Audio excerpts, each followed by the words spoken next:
find ourselves a space, and let's just do a little bit of movement first. So place your hands on your hips, and I want you to check in with those hips and do some nice big circles.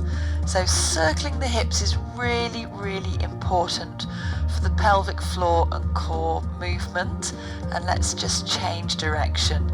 The reason it's important is because the different angles that you're moving your hips at is going to be pulling on the muscles in different directions within the pelvis, which is then going to help to make them stronger again. So come back into the middle, and I want you to push your hips forwards and backwards. And as you push them forwards, really push your hips forwards. As you go backwards, push your hips backwards. So actually what I'm doing is I'm folding from my hips. So push my hips forwards and then fold forwards. So push them and fold. That's it. And then we're just going to come back into the middle, ripple through the spine. So back of the hands together, open the chest. So again, as you're doing this, just moving through the spine and the upper body and the shoulders, seeing how you feel. That's it. And last one. Okay, so bring your hands into the middle, into the breastbone, into the thumbs into the breastbone, and I just want you to twist gently from side to side and just see what your range of movement's like. So as you look over your shoulder, how far can you see? Can you see right round? Where are your hands pointing? Because we're going to check that at the end. So where are your hands pointing, and where can you turn your head? So a bit of rotational movement, so crucial for spine health, really, really is. And then we'll do some lateral movement. So just take the arm over, and if you have your arms sort of opposite each other, and we'll just reach up and round and over. That's it. Oh, lovely, lovely, lovely. Some lateral flexion here. Perfect. So a bit like a windmill, seeing how far you can go. Just checking in with your waist. Perfect. Last time here. And then let's just come to standing. So we're going to take ourselves down onto the floor. If you want to have a cushion or something to pop underneath your hips or underneath your head, then just grab it now. I'm going to grab mine. So here we are. I've got two different cushions here, two different pillows. So just come and place your pillows on the floor, and then let's just take ourselves down onto the floor. So any way you want to. So just stepping down here. So I'm going to pop the smaller one under my head. So if I come and lie down on the floor, the larger one is going to be beside me. So lying down on the floor here, my head is on the pillow. That just raises the head a little bit so that I'm not pushing, or my ribs don't lift up when I drop my chin. So just being here, shoulder blades on the floor. That's it, pelvis on the floor. So flatten and arch the back, just get that pelvis so that it feels parallel to the floor. And then we'll just do a couple of breaths here. So as you breathe in and breathe out.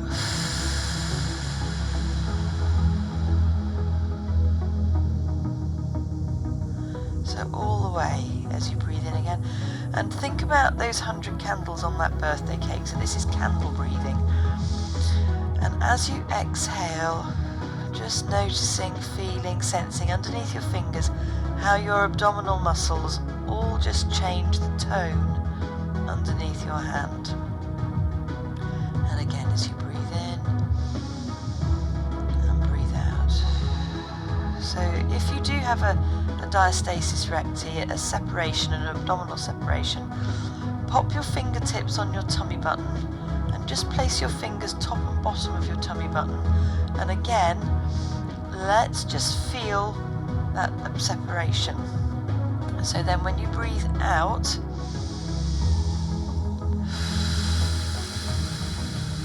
feeling how that separation comes back together. One last time. All the way out with your candles. And breathe in. So just take the pillow out from under your head and And just notice if the chin is able to drop more down towards the chest without those ribs lifting.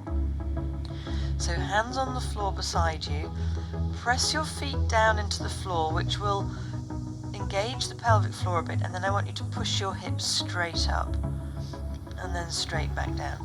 So this exercise is really good for helping to strengthen up your gluteal muscles, for strengthening up your abdominal muscles, and also for strengthening up your lower back muscles.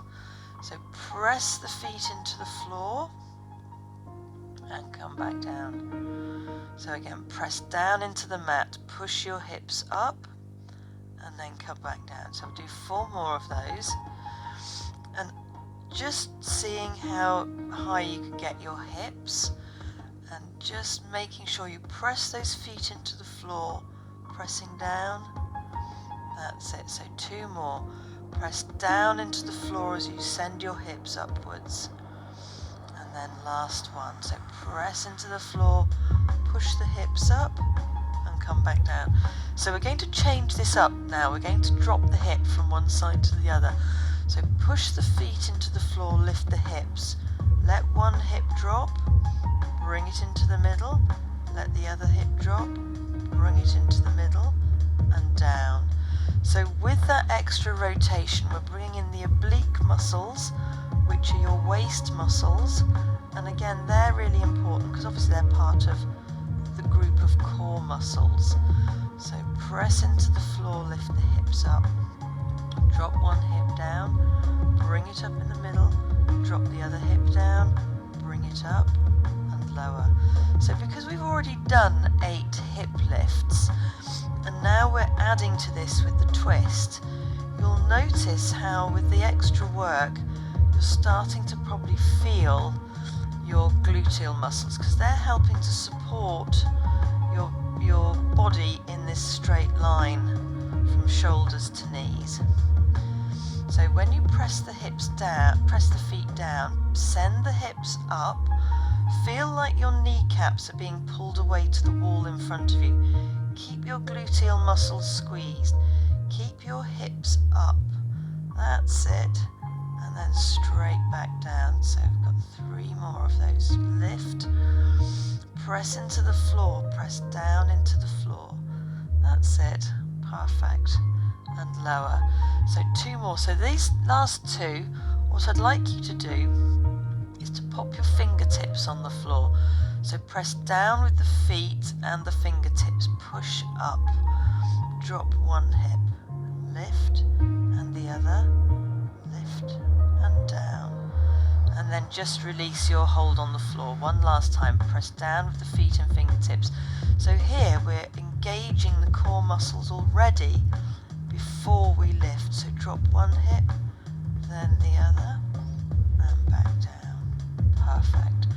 So well done, well done. Hug your knees in towards your chest. Let's just stretch through the lower back. That's it. So hold on to the leg, hold on to the back of one knee, and extend, pop the foot on the floor, extend the other leg. So here, feeling like you're opening up through the front of the hips. So hugging that knee in towards the chest. Having a nice stretch here, bring that leg in. Change legs. So slide the other leg away. Pull that knee in towards your armpit, towards your chest. Stretch the extended leg away. Draw the leg back in and release. Well done. So come and just bring your knees onto one side and then just push yourself up to sitting. So from here then, let's come onto all 4s. Now if being on all 4s is not great for your knees, then just come up to standing and pedal through your feet. Otherwise, onto all 4s, and let's do a nice cat stretch and lower the back. So if you are standing, you can pop your hands on the top of a chair, on the back of a chair, and you can do the cat stretch. So this time what I want you to do is is I'd like you please to think about tucking your bottom underneath and sequentially working up through your back. Now you might get to about mid-back and get a bit stuck, so lean ever so slightly forwards and allow yourself to roll through the spine, and then release the tailbone and come back to all fours. So this exercise in itself, this movement, brilliant for back mobility, brilliant for pelvic mobility, but also it's an absolutely fantastic exercise for pelvic floor work. So a couple of these, and then we can look at it in more detail another time.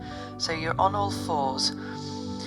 As you breathe in, start to breathe out, and as you do so, tuck your bottom starting from your tailbone sequentially up through the spine.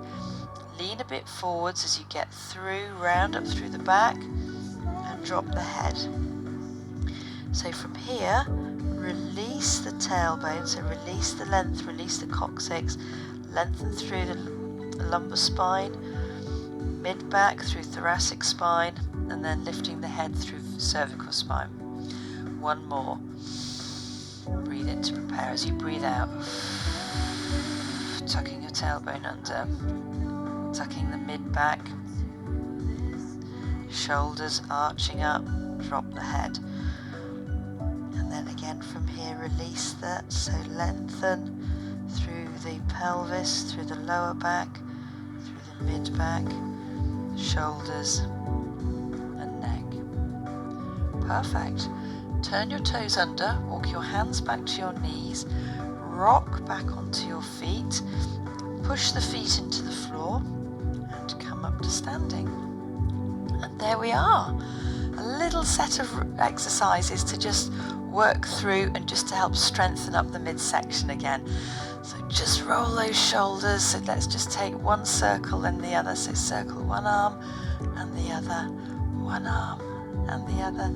So one more time, then bring your hands together and then just standing, and just see how far you can turn. Can you turn a little bit further this time? That's it. Is one side tighter than the other?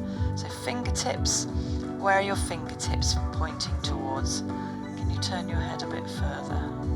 Come back into the middle, turn the other way. So are your fingertips pointing further round? Can you look further round? And there we are. So well done, fantastic.